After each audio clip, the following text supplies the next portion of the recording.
What is up, guys? Welcome back to another episode of Uberkooledgarage. It's been a while. It's been about a month since I posted a video. And about 2 months ago, I left you guys with a cliffhanger on a major problem with Ryan's car. Unfortunately, stuff broke, and it has taken me quite a while to fix it. But we'll get into that in this episode. Been extremely busy with work, trying to catch up on all of my stuff that I need to get done, as well as helping the rest of the crew get their stuff done. So I'm almost caught up. I'm hoping that everything kind of chills out, and I know I say that every video, but hopefully, now that it's winter time, things should technically slow down a little bit, and we'll hop into both of the cars. Ryan's car is basically done at this point, but it took a lot to get there. And let's go ahead and hop into this episode. Hope you guys enjoy. Well, got the engine and transmission out of the car due to the last episode that I kind of teased. I'm sorry, guys, but I kind of ran out of time. So in this video, you can see we have a ton of fluid down there on the plastic lid, and also have a ton of fluid here. You might be wondering why the transmission is out. Well, that is all gear oil down there. So unfortunately, we broke the transmission. So right here is the two-wheel drive lockout nut. The stakes that hold that nut together decided to break loose, and it forced that off and broke it. Left a streak of trans fluid all throughout the entire neighborhood. This piece actually really didn't seem like it was on there too well. You guys can kind of see all of that. It's a very thin piece of material. So I'm gonna have to pull the transmission apart, clean this up, try and weld it, and re-tighten this and torque it down. Make sure that's all good. I'm actually going to pull apart the entire transmission, make sure there is no metal shavings in it. I'll go through, clean up the whole thing. I did actually have one leak right here, probably from where this bolt passes through here. So I'll go through, reseal the entire trans as well, and then we'll get it all back in the car. So hopefully this is an easy fix. And we'll get it back in the car, retry for a test drive, and do some more tuning on it.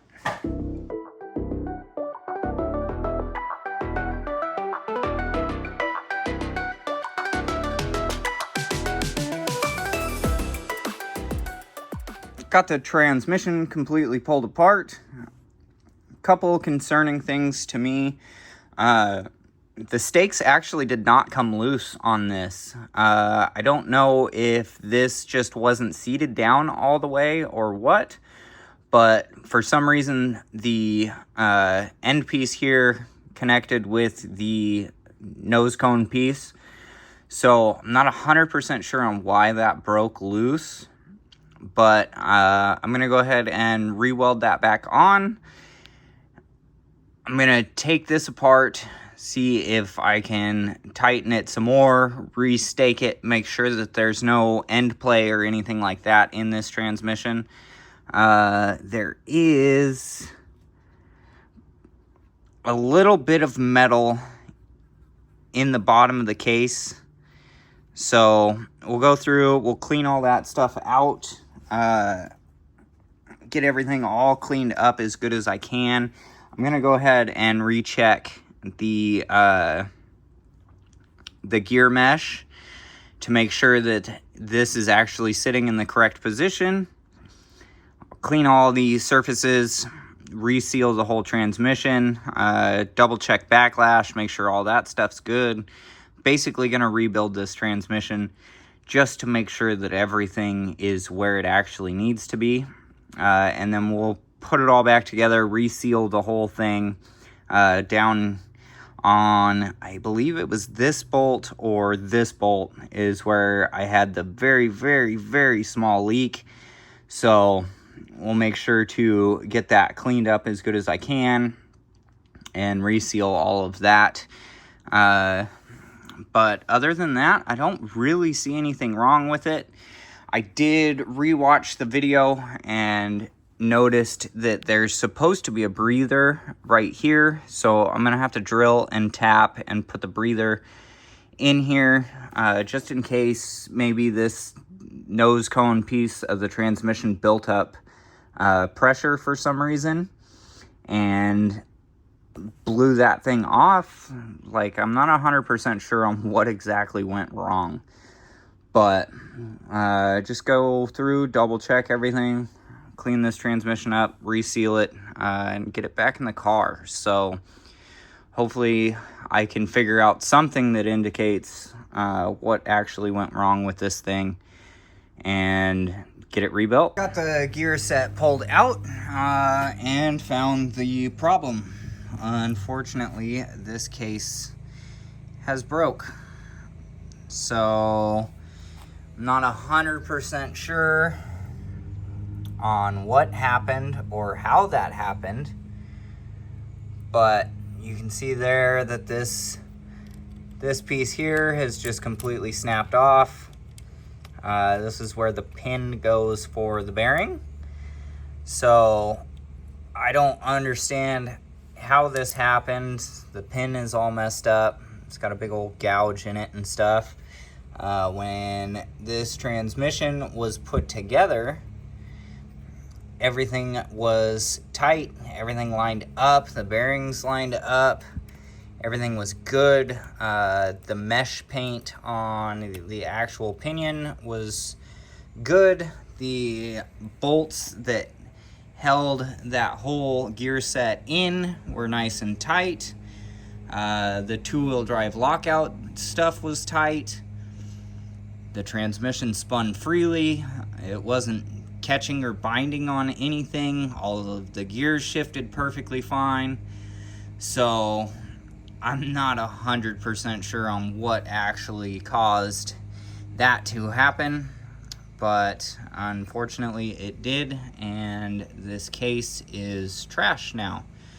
So we're on the hunt for hopefully just a case. If not, we're going to probably have to pick up another trans, unfortunately. So this car has fought harder than any car that I have ever worked on or have ever seen anybody work on. It's definitely one of those ones that has put my patience on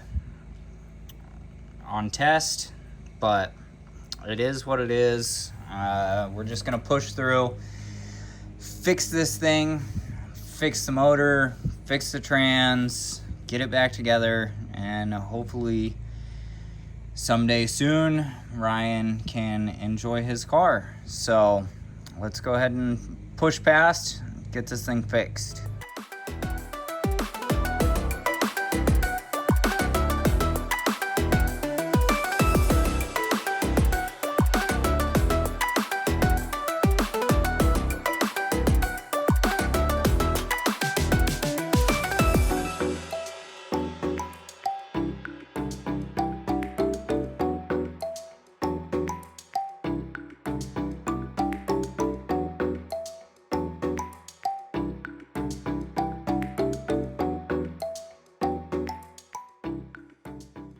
Well, you saw me rip the transmission out of my car. Got it all pulled apart.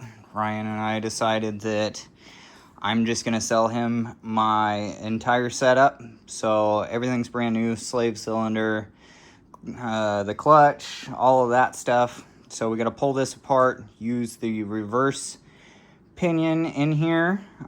So we got to shave down the case.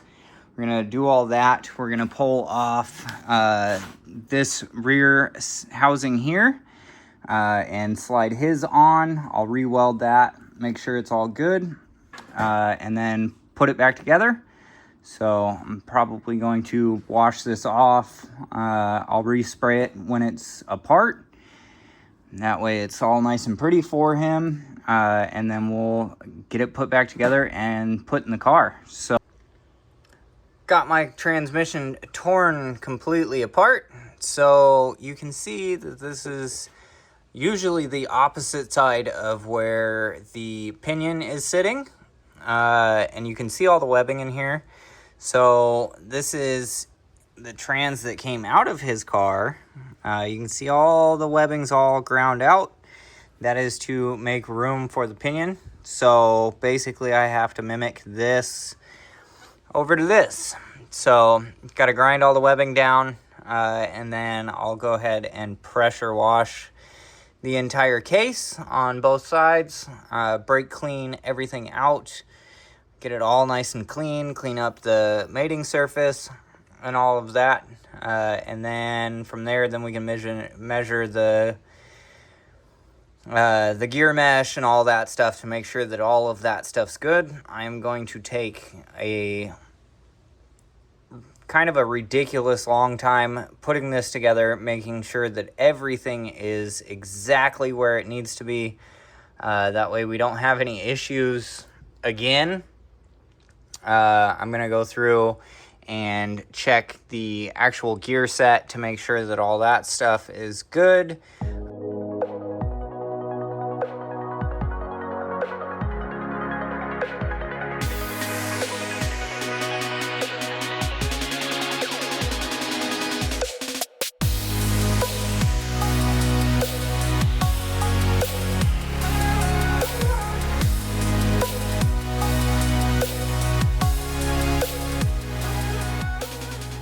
Well, I started putting the transmission together and felt that something wasn't right. So I messaged Ryan and asked him if he had the pinion depth tool, which he did.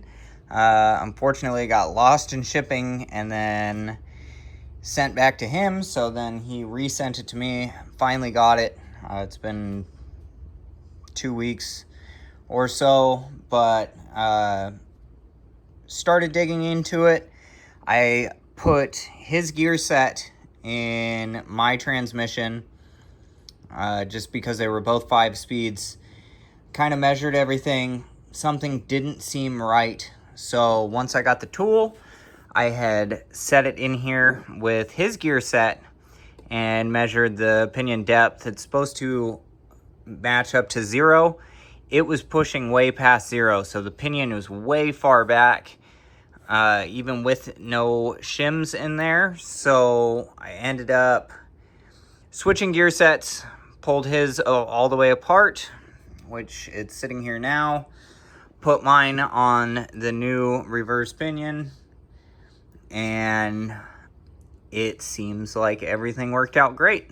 I got 2 shims in there, matched up to 0. Now I can put the actual diff in there with the paint. I'm going to wipe all this stuff down, put some paint on it, and then run it through, make sure the mesh is good on both of them. And after that, we should be able to clean up the transmission and paint it and put it together. So we'll put the whole thing together, get it all sealed up.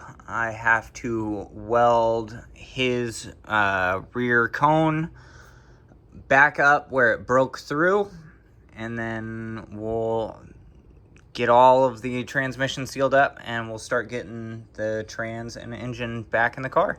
I've been taking my time with rebuilding the transmission to make sure that everything is completely correct. That way we don't have another failure. So in the last clip you saw me check the pinion depth. I've coated it with the gear grease to try and get the mesh pattern to see if it's even close, relatively close. I have 2 shims in here now, which was according to the pinion depth tool. So that zeroed out the pinion. But if you look down here at the teeth, you can kind of see, it's really hard to actually see. I've checked this 50 times already. So you can kind of see up here that little tiny wear mark up there on all of them. So it's a little high. And then if you look at the back, right about here, the back seems a little low. So everything on Subaru Gear's website is telling me to add another shim, which then would have me reset the backlash, because this is actually going to shift back, which means the whole assembly will go down further, or it'll sit up higher away from the teeth here. So I'm going to add the thinnest shim that I have, and then we'll reset lash, and I think we should be good. Everything else is looking really good. Everything's kind of fitting where it needs to. So as soon as we get the shim in here, we'll put the transmission together and get it back in the car.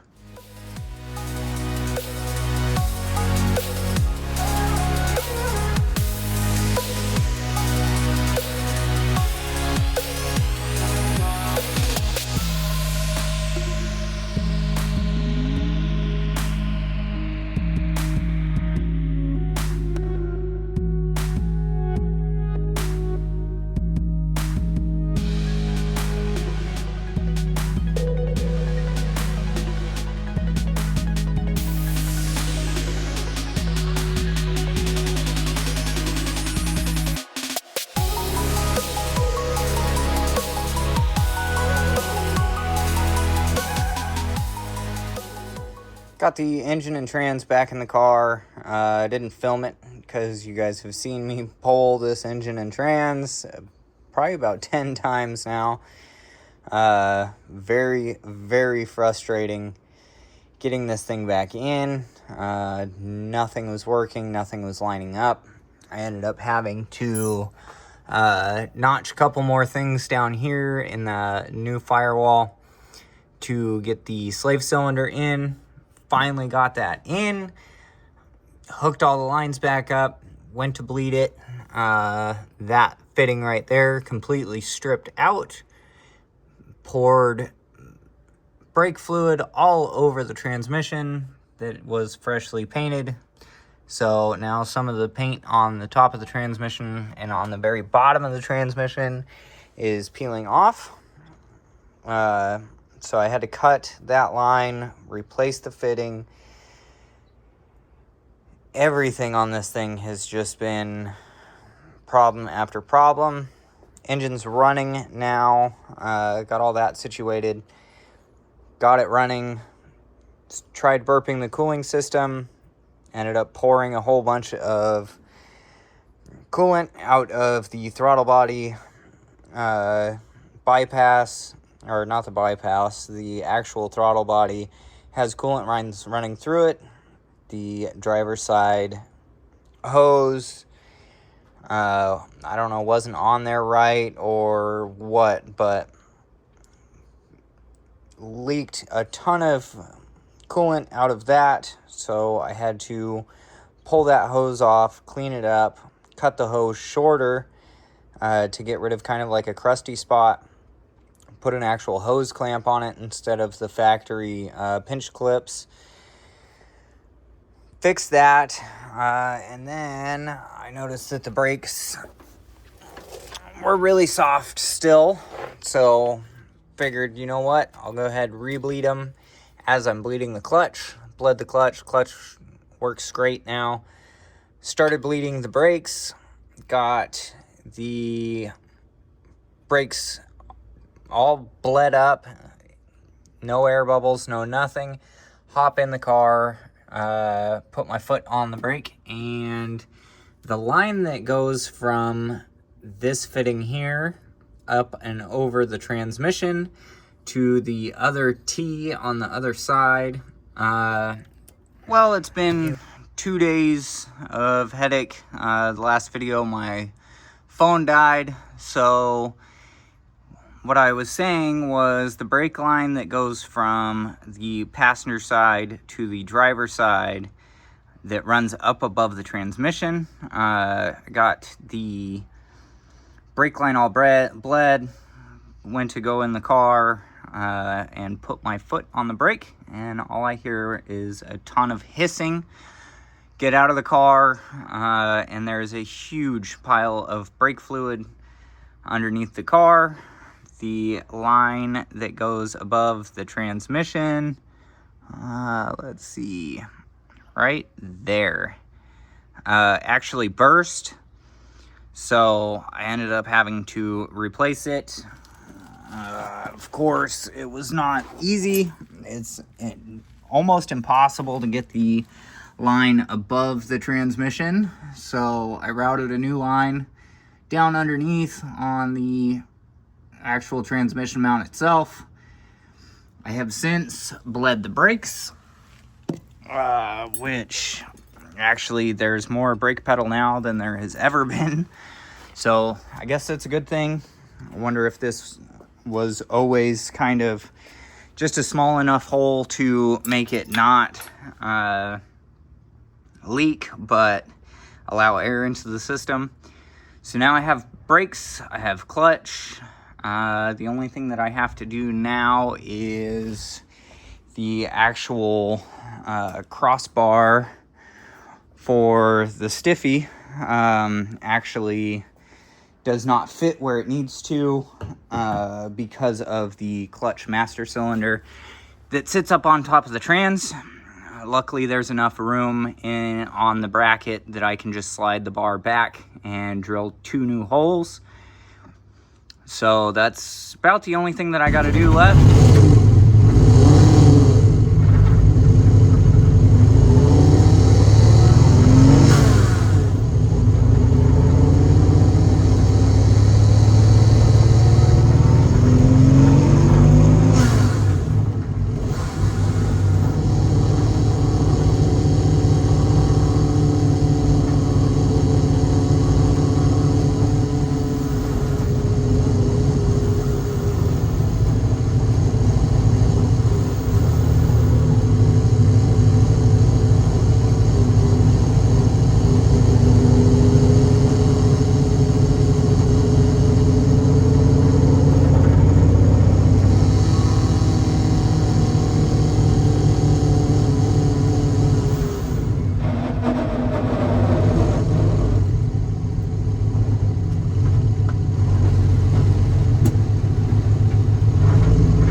Alright guys, so that's all I have for you on this one.